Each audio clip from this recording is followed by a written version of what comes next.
Naka-full alert ang security forces ng Cotabato City Police Office matapos ang insidente ng pamamaril sa lugar kung saan 3 katao ang patay at 3 ang sugatan. Kumusay natin ngayon ang sitwasyon doon kasama si Abby Caballero ng GMA Regional TV 1 Mindanao live sa Cotabato City.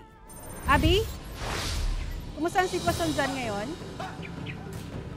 Sara, nananatiling mahigpit ang pagbabantay ng security forces dito sa Barangay Rosary Heights 12 sa Cotabato City kung saan naganap ang pamamaril na ikinamatay ng 2 kandidato sa pagka-barangay kagawad at 1 residente at pagkakasugat ng 3 pang mga residente noong Lunes. Samantala, dahil sa takot, umalis muna sa kanilang mga bahay ang mga residente kung saan naganap ang pamamaril.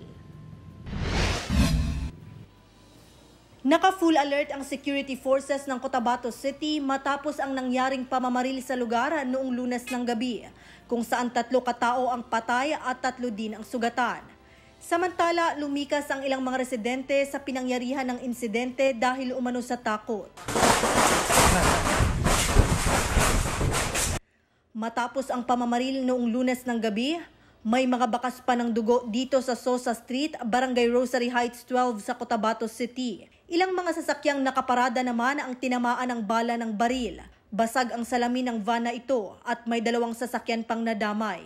Ang insidenteng nag-ugat umano sa away dahil sa paglalagay ng campaign posters, ikinasawi ng 3 katao. Kabilang ang 2 kandidato sa pagkabarangay kagawad. 3 naman ang sugatan. Dahil sa takot sa nangyari, lumikas ang ilang residente at nakikitira muna sa kanilang mga kaanak. Yan ay kahit mayroon ng mga dineploy na mga sundalo at pati tangke sa lugar. Bumalik na siguro sila kasi kung nakakita sila ng mga tangke, mga police, mga marines, ay para sa kaligtasan din nila. Sana hindi nila ma-misinterpret na another gulo na naman. Back to normal na tayo. Sa pagpapatuloy na investigasyon sa insidente, isinailalim na sa paraffin test ang 12 sospek upang malaman kung sino sa kanila ang nagpaputok ng baril.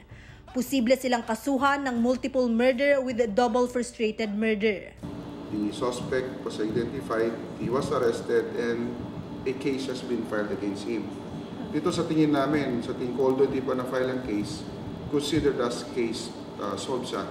Dahil sa insidente, pinag-aaralan ng ilagay sa ilalim ng mas mahigpit na orange o red category ang Barangay Rosary Heights 12. Ang magiging implication naman yan, siyempre dadagdagan natin ng pwersa, i-intensify natin ng operation dyan against those firearms and all other things na may kinalaman sa election na posibleng makapagpagulo.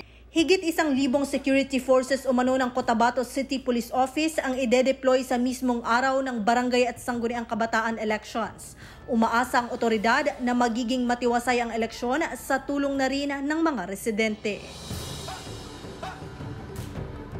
Sara, kasalukuyang nasa kustodiya ng Police Station 1 sa Cotabato City ang 12 sospek sa naturang pamamaril. Sa ngayon, tumanggi na muna silang magbigay ng kanilang pahayag, ngunit anila, nakatakda silang magbigay ng official statement kasama ang kanilang legal counsel sa mga susunod na araw.